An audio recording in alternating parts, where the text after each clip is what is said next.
வணக்கம் என்னாரு நட்புகளே, சகோதர சகோதரிகளே, எனது அருமை மாப்பிள்ளைகளே, அனைவருக்கும் காலை வணக்கம். என்னடா மாமா வந்து ரொம்ப சந்தோஷமா இருக்காரு அப்படின்னு பார்க்குறீங்களா? நம்ம ஒண்ணு நினைக்கிறோம். ஆனா ஆண்டவன் ஒண்ணு நினைக்கிறான். அங்க தான் ஆண்டவன் ட்விஸ்ட் வைக்கிறான்.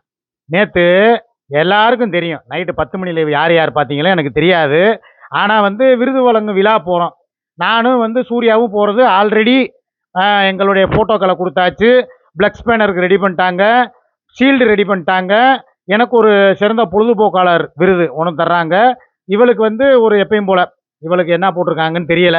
என்கிட்ட மாத்திரம் எனக்கு மாத்திரம் உள்ளதை நான் கேட்டுக்கிட்டேன். இவளுக்கு நான் கேட்கல. ஆக 2 பேர் தான் போகிறதா பிளானு. 3வதா வந்து நானா ஒரு சும்மா ஒரு வீடியோவுக்காக சரி சுமியும் வந்தால் நல்லா இருக்குமே, இங்கிட்டு சுமி இங்கிட்டு சூர்யா நடுவில் நம்ம வண்டியை ஓட்டிகிட்டு போகலாம், நல்லா இருக்கும். ஒரு பாண்டிச்சேரிக்கு போனதுக்கப்புறம் இப்போ வரைக்கும் நாங்கள் 3 பேரும் சேர்ந்து எங்கேயும் போகலையே. சப்போஸ் அப்படி போனாலுமே ஒரு வைரல் ஆகும் வீடியோ. அந்த நிகழ்ச்சிக்கும் வந்து ஒரு எப்படி சொல்றது, ஒரு ஒரு 3 பிரபலங்கள் வந்திருக்காங்க. சிக்கா மாமா பொண்டாட்டி கூடயும் வந்திருக்கிறாரு, கூமாப்பட்டி கூடயும் வந்திருக்கிறாரு. அப்படிங்கிற மாதிரி ஒரு ஒரு இது வரும். நல்லா இருக்கும் நிகழ்ச்சி, ஒரு கலகலப்பா. இங்கிட்டு சுமி இங்கிட்டு சூர்யா 2 பேர் விருது வாங்கும்போது நானே என் கையால் 2 பேருக்கு விருது கொடுத்தா எப்படி இருக்கும்? நல்லா இருக்கும்ல. இப்படிலாம் கற்பனை பண்ணித்தான் நான் வச்சிருந்தேன். ஆனா சூர்யாவோட பொறாம குணம் ஒன்னா நம்பர். உண்மையிலே சொல்றேங்க, இவ்வளவு மாதிரி ஒரு பொறாம பிடிச்சவ உலகத்திலேயே பார்க்க முடியாதுங்க. நான் சரி ஒரு ஆசையாக தானே கூப்பிட்றேன். அவளும் பாவம் வீட்டை விட்டு வெளியே போகாமல் சுமிங்கிறவ வீட்டிலேயே தான் கிடக்குறா. சரி ஏதோ ஒரு ஃபங்க்ஷனு இந்த மாதிரி வரும்போது கூட்டு போனா நல்லா இருக்குமே அப்படின்னு சொல்லி தான் நான் ஒரு பிளானை போட்டேன். ஆனால் அவள் வந்தா நான் வரல. அவளையே கூட்டிகிட்டு போ, நான் முடிவை மாற்றிக்கிட்டேன். இனிமே எனக்கும் உனக்கும் சம்பந்தம் இல்லை அப்படின்னு சொல்லி ஏகப்பட்ட வசனம் பேசினேன். சரி பரவாயில்ல விடுப்பா அப்படின்னு சொல்லி நைட்டு சமாதானப்படுத்தி ஒரு வழியா நம்ம 2 பேருமே போவோம், சுமியை கழட்டி விட்டுருவோம்னு சொல்லி நான் பிளான் போட்டேன். ஏன்னா பிளான் ஏன் பிளான் இல்லை. அதை சரி வேணாம், எதுக்கு இந்த வெட்டி வேலை, எதுக்கு போகிற இடத்துல ரொம்ப நாள் கழித்து விருது வழங்கும் விழாவுக்கு போகிறோம், சந்தோஷமாக போயிட்டு சந்தோஷமாக வருவோம் நான் நினச்சா, கடவுள் பாருங்கள் என்ன நினச்சி வச்சிருக்கான்னு. காலையில் அந்த நிகழ்ச்சியிலேருந்து எங்களுக்கு ஃபோன் பண்ணாங்க. என்னங்கிற இந்த கூத்தை கேட்டிங்கன்னா உங்களுக்கே ஆச்சரியமாக இருக்கும். சுமியவும் குமரேசனையும் வர சொல்லியிருக்காங்க. யாருக்கு? டைரெக்டாக சுமி நம்பரை வந்து தேடி பார்த்துருக்காங்க, எங்கேயும் கிடைக்கல. கடைசியில் குமரேசன் நம்பர் வந்து ஆல்ரெடி எல்லாருக்குமே தெரியும். கருப்பு டைரக்டர் மூலியமாக குமரேசனுக்கு போன போட்டு, தம்பி இந்த மாதிரி உங்களுக்கும் ஒரு ஃபங்க்ஷனில் ஒரு அவார்டு தர்றான், சிறந்த ஒளிப்பதிவாளர் அவார்டு அப்படிங்கிற மாதிரி ஏதோ ஒன்று தர்றான், சுமியோட நம்பரை கொடுங்க, சுமியை வந்து எப்படியாவது கூட்டிகிட்டு வந்துருங்க ஃபங்க்ஷனுக்கு அப்படின்னு சொல்லி இப்போ குமரேசன் மூலியமாக பேசி குமரேசனும் சுமியும் வர்றாங்க. சுமிக்கு வந்து வளர்ந்து வரும் சாதனையாளர் விருது கொடுக்க போகிறோன்னு சொல்லி காலையில் எனக்கு போன போட்டு, பாய் உங்கள்கிட்ட கேட்டேன், அவர் என்னை பாய் பாயின்னு தான் கூப்பிடுவார். பாய் நான் உங்கள்கிட்ட கேட்டேன், நீங்கள் நம்பர் கொடுக்கல, அவங்க வந்து வர்றதில் உங்களுக்கு விருப்பம் இல்லைன்ட்டீங்க, அதனால் அவங்கள நாங்கள் அவாய்ட் பண்ண நினச்சோம். ஆனால் எங்கள் நிகழ்ச்சியிலுடைய சேர்ந்த எல்லாருமா சேர்ந்து அமைப்பாளர்கள் எல்லாம் சேர்ந்து எடுத்திருக்கிற ஒரு முடிவு என்னன்னா, சுமியும் வரட்டும், குமரேசனும் வரட்டும், இவங்க 2 பேரும் வரட்டும். அவங்க கூட மிங்கிளாக வேணாம், இவங்க கூட மிங்கிளாக வேணாம். எங்களுக்கு அவார்டு யார் யாருக்கு கொடுக்கணுங்கிறது எங்களுக்கு தெரியும். ஏன்னா மதுரையில் இருக்கிற யூடியூபரில் நீங்கள் 3 பேர், ஏன்னா நடக்கிற இடம் பக்கம்தான், தேனி பக்கத்தில் உத்தமபாளையம். அப்படிங்கும்போது நிகழ்ச்சி நடக்கிற இடம் பக்கங்கிறதுனால மதுரையிலேருந்து ஒரு 2 பேரை கூப்பிடலாம். ஏன்னா சென்னையிலேருந்து உங்களை 2 பேரை கூப்பிட சொன்னோம். நான் ட்ரை பண்ணேன், மெர்சிமாவுக்கு ட்ரை பண்ணேன், மன்னார்குடி பொண்ணு தீபாவுக்கு ட்ரை பண்ணேன். மன்னார்குடி வேறு ஒரு பிரச்சனையில் இருக்குது, அது மன உளைச்சலில் இருக்குது போல். மெர்சிமாவும் அதே மாதிரி தான், ஏற்கனவே அவங்களுக்கும் மன உளைச்சல். நாங்கள் 2 பேருமே வர முடியலண்டாங்க. எங்களுக்கு தான் மன உளைச்சல் சூடு சொரணம் எதுவுமே கிடையாது. எங்கள் வாழ்க்கையில் வந்து விருது வாங்குறது இதெல்லாம் வந்து ஆடிக்கு ஒருக்கா அமாவாசைக்கு ஒருக்கா அத்தி பூத்தா போல் நடக்கிறது. அப்படிங்கும்போது நாங்கள் இதில் போய்த்தான் ஆகணும். ஏன்னா நாங்கள் தான் அதில் முக்கியமான செலிபிரிட்டியே. இதில் சாதனாவும் வரல. சாதனா வந்து இன்னும் அடுத்து ஒரு அதே ஊரில் 21ஆம் தேதியோ இல்லை அடுத்து 14ஆம் தேதியோ ஒரு ஃபங்க்ஷன் இருக்குது போல். அதுக்கு வந்து அவங்க விருது வழங்கும் விழாவுக்கு அவங்க தலைமை, அவங்க தான் அதில் முக்கிய விஐபி. அதுக்கு முன்னாடியே போட்டிக்கு வந்து இப்போ எங்களுக்காக நானும் சூர்யாவும் போகிறதா வச்சு வந்து இந்த நிகழ்ச்சி நடத்துகிறாங்க. சுமி வர்றதில் என்ன தப்பு? இப்போ நானே வந்து இதில் ஏற்பாடு பண்ணலை. இவ காலையில் என்னையை பிடிச்சி ஏறுன்னு ஏறுறான். ஏண்டா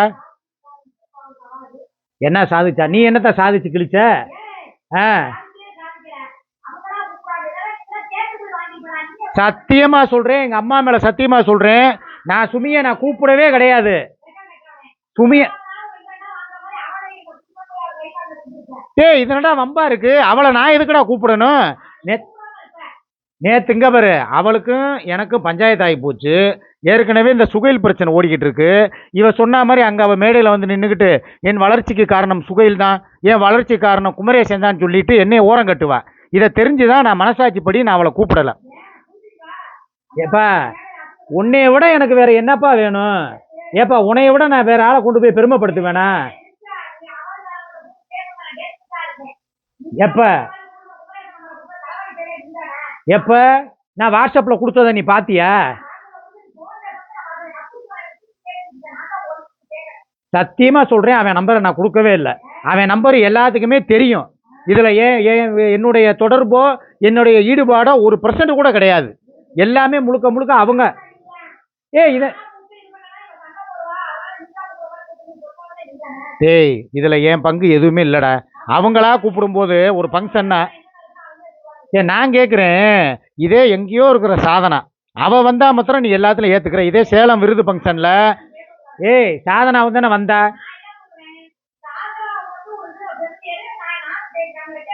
அதே மாதிரிதான் சுமியும் ஃபெமிலியரு. ஏன் சுமிக்கு என்ன உன்னைய மாதிரி?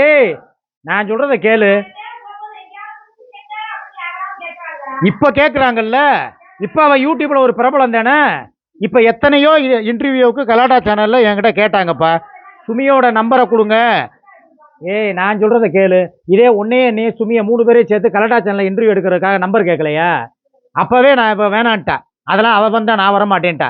எத்தனை விஷயத்துக்கு தான் அவளை நான் ஒதுக்குறது? அவளும் ஒரு வளர்ந்து வந்து சரி ஒரு பெரிய ஆள் ஆனா இவளுக்கே பொறாம. கூட்டிட்டு போன்னு சொல்லாத, எல்லாரும் போவோன்னு சொல்லு. சரி எல்லாரும் கூட வேணாங்க, நானும் இவளும் போறோம். நாங்க 2 பேரும் ஒரு ஜோடி. குமரேசனும் அவளும் வரட்டும். அவன் அவங்க அக்கா தங்கச்சி, அவன் அக்காவும் தம்பியும் வந்துட்டு போட்டுமே. இப்ப இவளுக்கே வலிக்குது. அப்ப இதுல இருந்து இவளுடைய பொறாம குணம் தெரியுதா இல்லையா? நான் ஒரே வார்த்தை என்ன சொல்றேன், அவங்க வழியில அவங்களுக்கு விருது கொடுக்குறாங்களா, விருது வாங்கிட்டு போட்டோம். நீ தனியா விருது வாங்குறியா, நீ வாங்கிட்டு போ. உனக்கு அதுக்கு சம்மந்தம் இல்லை. அங்க யாருக்கு கைதட்டல் அதிகமா கிடைக்குதோ அதுல இருந்தே அவங்க தெரிஞ்சுக்கிடுவாங்கல்ல யாரு பிரபலம் யாரு பெமிலியர்னு. உனக்கே நீ வந்து தோத்துருவோங்கிற பயம் வந்துருச்சா உனக்குள்ள? எனக்கெல்லாம் என்னது எதுக்கு பயம்? அப்புறம் இந்த பேச்செல்லாம் பேசாத நீ. அப்புறம் என்ன, நான் இங்க இருந்து கார்ல ஒத்தையில வரவ? இந்த வீம்புத்தனம் பண்றதுதான் எனக்கு பிடிக்கவே பிடிக்காது. எவ்வளவு கூட்டு போக? அவ குமரேசன் கார்ல வருவா. அவன் 20 லட்சம் ரூபா கார் வச்சிருக்கான், டாப் ரூப், அதனா ரூப் டாப் காரு. அதுல வருவா அவ. நீ வரதா இருந்தா என் கூட வா, நீ கெத்த காட்டு. அவ ஒரு பட்டுச்சேலை கட்டினா நீ அதை விட பெருசா நான் எடுத்துறேன், வா கிராண்டா. நம்ம 2 பேரும் மன்னன் படத்துல வர ரஜினி விஜயசாந்தி மாதிரி நம்ம போவோம். நான் கோட் ஷூட் போடுறேன், ஷூ போட்டு வர்றேன். நீ அதே மாதிரி விஜயசாந்தி மாதிரி நல்லா கழுத்து நிறைய நகையை போட்டுட்டு நல்லா பட்டு புடவை கட்டிட்டு தலை நிறைய மல்லிகைப்பூ வச்சுட்டு வா. உன்னை யார் வேணாங்கிற? இங்க பாரு, உன்னை எந்த இடத்துலையுமே நான் தான் பெருமைப்படுத்துன்னு நினைக்கிறேன். நீ தான் என்னை வந்து இன்னும் உன்னை நான் கேவலப்படுத்துறேன். கருப்பா, நான் ஒரே வார்த்தை சொல்றேன், எனக்கு அவன் முக்கியம் கிடையாது, நீ தான் முக்கியம். உன்னையே தான் அங்க அவங்க எல்லாரும் பெருமைப்படுத்த போறாங்க. உனக்கு தான் ரவுடி பேபி சூர்யான்னு சொன்னா அங்க கைதட்டல் பறக்கும். அவளை என்ன சொல்லி கூப்பிடுவாங்க? சிக்காவோட பொண்டாட்டின்னு சொல்லி கூப்பிடுவாங்களா? இல்ல வேற என்ன, உன்னைய வந்து வாடகை புருஷன் என்னை வச்சு கூப்பிட போறாங்களா? அதெல்லாம் கிடையாதுல்ல. சிக்காவோட பொண்டாட்டின்னா அதுக்கு ஒரு தனி மரியாதை இருக்கு. எனக்கு தெரியாது, அங்க வந்து திடீர்னு அவளுக்கு ஓவரா வந்து அப்ளாஸ் வந்துருச்சுன்னா, அவளை எல்லாரும் கைதட்டி புகழ்ந்துட்டாங்கன்னா அந்த இடத்துல இவ வந்து அசிங்கப்பட்டுருவேங்கிறதுக்காக இவ பயப்படுறா. இதானே உண்மை? அப்ப உள்ள தைரியமா வா. நீ எதுக்கு பயப்படுற? நல்லவளா இருந்தா இவ என்னங்க சொல்லணும்? இந்த பத்தியா நீ யாருன்னு கேட்டாளா? ஐய, நான் இன்னொரு சொல்லவா, நீ பாலாவை கூட்டு வந்து கூட அந்த விருது வழங்கு விழாவில் வந்து அறிமுகப்படுத்து. நீ எதுக்கு? நான் என் பொண்டாடி கூட நின்று நான் விருது வழங்கு விழாவில் நான் வாங்குறேன். யாருக்கு அப்ளாஸ் அதிகம் கிடைக்குது, யாரை கௌரவப்படுத்துறாங்கிறத நீயே பார்த்துக்க. அதோட படம் முடிஞ்சு போயிரும்ல. நீ சட்டியை முட்டியை கட்டிக்கிட்டு உன் புருஷன் கூட சேர்ந்து திருப்பூர் போயிரு, நான் வந்து எங்க கூட சேர்ந்து கூடல் நகர் போயிடுறேன். நான் என்ன சொல்றேன், ஒரு படம் ஆரம்பம் இருந்தா கிளைமேக்ஸ்னு ஒன்று வரும். அது இந்த விருது வழங்கு விழாவில் நடந்துட்டு போகுது. இதுல என்ன இருக்கு? எனக்கு அப்ஜெக்ஷன் ஒண்ணுமே கிடையாது. நீ தான் இப்ப பயந்து சாகுற. ஐயோ, சுமிக்கும் உங்களுக்கு சேர்த்து அங்க ஒன்னா மேடையில் வச்சு, இப்ப சுமி என்னை பத்தி அங்க பெருமையா பேசணும்னா இப்ப ஒரு அரை மணி நேரம் கூட பேசுவா. என்னை புகழ்ந்து பேசணும்னா நீ பேசுவிய? எங்க போனாலும் என்னை மட்டம் தட்டுறது, என்னை கேவலப்படுத்துறது. இவ தான் ஏதோ வந்து மீடியாவிலேயே பெரிய ஆள் மாதிரியும் என்னைய வச்சுதான் இவங்க எல்லாருமே வளர்ந்தாங்க, இவங்கெல்லாம் என் காலுக்கு கீழே தான் அப்படிங்கிற அந்த கெட்ட எண்ணம் முடிச்சவ இவ. இவளுக்கெல்லாம் நல்ல எண்ணம் இருக்குதா? நான் நல்ல எண்ணம் இருக்க போய் தானே, பாப்பா உனக்கு 10,000 ரூபானாலும் பட்டுப்புடவை வாங்கி தரேன், நல்ல நிறைய மல்லிகைப்பூ வச்சுட்டு வா, விருது வழங்கும் ஃபங்க்ஷனில் கலந்துக்கிறோம்னு சொல்லி நான் கூப்பிடுறேன். ஏதாவது ஒரு ஃபங்க்ஷன்னா இதுன்னு கிடையாதுங்க. ஒரு பொங்கல் வரட்டும், ஒரு தீபாவளி வரட்டும், ஒரு ரம்ஜான் வரட்டும், எதா இருந்தாலும் இவ தான் முன்னால நிற்கணும். இவளுக்கு தான் முன்னுரிமை. மற்றவங்க எல்லாருமே டம்மி. இவ தான் ஏதோ பெரிய ஆளுங்க மாதிரி கொண்டு வர்றான். இந்த புத்தியை இவ என்னைக்கு விடுறாளோ அப்பதான் இவ வாழ்க்கையில முன்னேறவே முடியும். அது வரைக்கும் இவளுக்கு முன்னேற்றங்கிறதே கிடையாது. இப்படியே குண்டாச்சட்டிக்குள்ளேயே உட்காந்து குதிரை ஓட்ட வேண்டியதுதான். ஒரு இடத்துக்கு போற இடத்துக்கு ஒரு சந்தோஷமா போய், ஏ பப்பு நகலு, ஒரு இடத்துக்கு போற இடத்துக்கு சந்தோஷமா போய், சரி அவ வர்றாள வந்துட்டு போயே. இப்ப குமரேசனும் சுமி வந்தா உனக்கே எரியுது, உனக்கே பொசு பொசுங்குது. ஒரு அவனுக்கும் உனக்கும் ஆகலைன்னா அது வேற விஷயம்ப்பா. ஒரு ஃபங்க்ஷன் நிகழ்ச்சி அப்படிங்கும்போது எல்லாரும் போய் கலந்துக்கிட்டா அது எவ்வளவு? அவங்க மதுரையில் நம்ம 3 பேர் தான் இருக்கோம், அவன் மேலூரில் இருக்கான். அவங்க எல்லாரையுமே வந்து ஒரு கௌரவப்படுத்தணும்னு நினைக்கிறாங்க. இதில் என்ன தப்பு இருக்கு?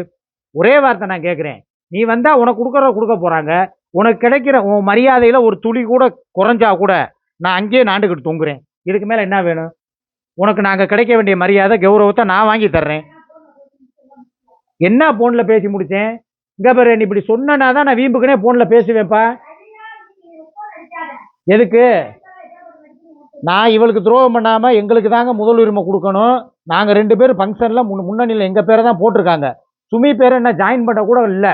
அவன் குமரேசன் என்ன சொல்லியிருக்கேன், எங்கள் 4 பேர் போட்டாவையும் போட்டு புதுசாக ஒரு ஃப்ளெக்ஸ் ரெடி பண்ணுங்க, அதுக்கு நான் கூட பணம் தர்றேன், ஒரு 5000 ரூபான்னு இருக்கேன். அவங்களுக்கு பாருங்கள் அவார்டு வாங்குறதுல காசு கொடுத்து, அதான் இப்போ எங்களையெல்லாம் கூப்பிட்ருக்காங்கன்னா எங்களுக்கு பெட்ரோல் செலவு, அங்கே வந்து தங்குறதுக்கு ரூமு, அது போக வந்து எங்களுக்கு காஸ்டியூம் வேணாலும் வாங்கி தர்றோம், இல்லைன்னா கவர் பண முடிப்பு எல்லாம் தர்றாங்க. எங்கள் 2 பேருக்கும் 10,000 ரூபா வச்சு கொடுக்குறாங்க. ஏன்னா நிகழ்ச்சி உரிமையாளர்கள் என்ன சொல்லியிருக்காங்கன்னா, நாங்கள் முதல்ல பேசிட்டோம், எங்களுக்கு பேமெண்ட்டும் பேசியாச்சு, எங்களை வந்து ஃப்ரீயாக ஒன்றும் கூப்பிடல, எங்களுக்கு கூப்பிட்டு பண முடிப்பும் தர்றாங்க, விருதும் கொடுக்குறாங்க, பொன்னாடை போத்துறாங்க. ஆனால் அவங்களுக்கு எதுவுமே கிடையாது. அவன் 5000 ரூபாயை கொடுத்து ஃப்ளெக்ஸில் வந்து படத்தை போடுங்கன்னு இருக்கான். இதுக்கு எனக்கு எந்த சம்மந்தம் இல்லை. இந்த 5000 ரூபா பணமும் நான் கொடுக்கல. இப்போ நான் 5000 ரூபான்னு சொல்லிட்டேன்ல, இதை வச்சு என்னைய வந்து சந்தேகப்படுவேன். அப்போ நீ தான் உன் பணத்துல இருந்து எனக்கு தெரியாம ஒரு அமௌண்ட்டை ஒதுக்கி வச்சு உன் பொண்டாட்டிக்கும் குமரேசன் வர்றதுக்கும் பேனர்ல பேர் போடுறதுக்கு பணத்தை கொடுத்துருக்கியா? சத்தியமா நான் இதெல்லாம் பண்ணவே கிடையாதுங்க. என் வாயாலேயே நான் கெட்டுட்டேங்கிறியா? கிடையவே கிடையாது. நான் காசு கொடுக்கவே கிடையாது. ஏய், இதெல்லாம் இயற்கையா சரி, நான் அப்படியே கொடுத்தேன்னு சொன்னா நீ என்ன ஒரே பிடுங்கி தள்ளிட போறியா? என் காசை நான் கொடுக்குறேன், என் வருமானத்தை நான் யாருக்கு வேணாலும் செலவு பண்ணுவேன். எதுக்கு? எனக்கு கொடுத்து 10,000 ரூபா கொடுக்குறேன்டாங்க, அதில் 5000 ரூபாய் முதல் அட்வான்ஸ் ஆகும். நான் அட்வான்ஸ் வாங்கினாதான் உனக்கு தெரியுமா? 2 பேருக்கு 20,000 ரூபா கொடுத்தாங்க அட்வான்ஸாக, வந்து 5000 ரூபா. எதுக்கு? எனக்கு 5000 ரூபா கொடுத்தாங்க, இவளுக்கு 5000 ரூபா கொடுத்தாங்க. அந்த 5000 ரூபாயில நான் குமரேசனுக்கு 5 ரூபாய் கொடுத்துட்டேன். கொடுத்து உன் பேரையும் போட்டு பிளக்ஸுக்கு போட சொல்லிடுறான்னு சொல்லி கொடுத்தாச்சு. இதில் உனக்கு என்ன பயமா? என் காசை நான் யாருக்கு வேணாலும் செலவு பண்ணுவேன். உனக்கு கொடுக்குற அவார்டு காசையோ ஃபீல்டுக்கு கொடுக்குற காசையோ நான் ஊடால எதுவும் இதில் வந்து பண்ணேனா? இல்லை, என் காசை நான் கொடுப்பேன். நீ இந்த மாதம் 10,000 ரூபா கொடுக்குறேன்னு சொன்னீங்களா யூடியூப் காசு, இப்போ வரைக்கும் கொடுத்தியா? இல்லை, அப்போ மூடிக்கிட்டு சும்மா இரு. நான் கையெழுத்து போட்டிருக்கேன்ல, அப்போ நான் கொடுப்பேன்ல. உனக்கே வலிக்குது எதா இருந்தாலும், எதையுமே செய்ய வர்றதில்ல. என் பேரனுக்கு அப்படித்தான் வந்து இந்த மாதம் யூடியூப் காசில் ஒரு நகை வாங்கி போடுறேன்னு சொன்னேன், ஒரு மோதிரமோ ஒரு செயினோ, அதுக்கும் தடை. அவளுக்கு மாதம் 10,000 ரூபா தர்றேன்னு, அதுக்கும் தடை. ஏன் அவனை சம்பாதிக்கலையா? அதை காசு எடுத்துருப்பால. நான் கேட்குறேன், நீ சம்பாதிக்கலையா? உனக்கு வருமானம் இல்லையா? ஏன் நீ மாதம் தான் 5 பவுனு 7 பவுன்னு சொல்லி நகையை வாங்கி வாங்கி பூட்டுற? இதெல்லாம் வந்து எந்த கணக்கில் சேர்க்கறது? கேட்டால் நானும் சம்பாரித்தேன், நானும். நீ என்னத்தை கிழிச்ச? ஒரு நாளைக்கு ஒரு வீடியோ போடுற, ஒரு நைட்டு 9 மணிக்கு லைவ் போடுற. இல்லை, இவளுக்கு என்ன தெரியுமா சொல்கிறா? என் வீடியோ வந்து 20K 30K தான் போகுதான். இவன் வீடியோ ஒரு வீடியோ போட்டாலும் நச்சுன்னு 2.5 லட்சம் பேர் பார்க்குறாங்களாம். 2.5 லட்சம் பேர் எதுக்கு பார்க்குறேன்? நீ பேசுகிற அந்த ஆபாச பேச்சுக்கும், நீ பேசுகிற அந்த சர்ச்சையான பேச்சுக்கும் என்னது? ஆபாசமாக பேசுறது இவ தான். நீ வேணா ஓட் போல் வச்சுப்பாரு, இன்னைக்கு யார் ஆபாசமாக பேசுகிறாங்கிறத. நீ வாயை மூடுப்பா, தேவையில்லாம் பேசாதப்பா. ஃபங்க்ஷனுக்கு வர்றதா இருந்தால் வாப்பா, இல்லைன்னா நான் நீ என்னைய மாத்திரம் விடுப்பா, நான் அவள் கூட போய்க்கிறேன். நீ வரவே வேணாம். இங்கே பாருங்க, டக்குன்னு பேச்ச மாத்திரா பாருங்க. நானும் வருவேன். வரைக்கும் என்ன சொன்னா? நேற்று நைட்டு என்னங்க சொன்னேன்? அவார்டு ஃபங்க்ஷனா? சீச்சி, நான்லாம் வரலப்பா. எனக்கெல்லாம் வந்து 1 மணி நேரத்துக்கு முன்னாலேயே வந்து நான் ஃபங்க்ஷனுக்கு வர்ற மூடே எனக்கு போயிருச்சு, நான் வரமாட்டேன் அப்படின்னு சொன்னால. இப்போ எதுக்கு நானும் வருவேன், ஆட்டையை கலப்பேன் அப்படின்னு சின்ன பிள்ளை மாதிரி பேசுகிறா? நல்லவளா இருந்தால் வராத, சூடு சொரணையோடு இருந்தால் வராத. நான் எவன் சொன்னது உன்னைய வச்சுதான் ப்ரோக்ராம்னு? தாராளமாக கூப்பிடுவாங்க. இதே ஃபங்க்ஷனில் ஏய் உனக்கு நான் சொடக்கு போட்டு சொல்கிறேன், நல்லா கேட்டுக்க. நாங்கள் 2 பேரும் அவார்டு வாங்குகிறோம், அதை நீ வீடியோவில் பார்க்குற, வயிறறிஞ்சு சாவுற. அப்புறம் எங்களுக்கு கொடுத்துட்டா அதுக்கப்புறம் உன்னுடைய முகத்தை பார்த்தா தானே தெரியும். உன் மூஞ்சியில் கறி எல்லி பூசிக்க, நல்லா சாணி எல்லி பூசின மாதிரி நடக்கும். நீ ஏய் நானே சொல்கிறேன், அந்த ஃபங்க்ஷனுக்குள்ள உன்னைய விட்டா நான் விருது வழங்கு விழாலேருந்து வெளியே போகிறேன்ருவேன். பார்த்துக்குருவோமா? பாரு, உனக்கா எனக்கான்னு பார்க்கும்போது பாய் நீங்கள் வாங்கன்னு என்னையே தான் கூப்பிடுவார். அவர் எனக்கு 10 வருஷ பழக்கம். உனக்கு யார் அவர்? அந்த விஐபி எனக்கு நல்லா தெரியும். நடக்குதா இல்லையான்னு பார்க்குறியா? பாரு, நடத்தி காட்டுறேன். இந்த ஃபங்க்ஷனில் நானும் சுமி குமரேசன் 3 பேர் போகிறோம். இவளை கலட்டி விடுறேன். நடக்குதா இல்லையாங்கிறத வெயிட் அண்ட் சி, வேடிக்கை மாத்திரம் பாருங்கள். இவ வந்தால் அந்த ஃபங்க்ஷன் நான் கலந்துக்கிற மாட்டேன், உங்கள் முன்னால் சொல்கிறேன். அதை மீறி வந்தானா அங்கே என்ன நடக்குதுங்கிறத நீங்கள் வேடிக்கை மாத்திரம் பாருங்கள். பாய்.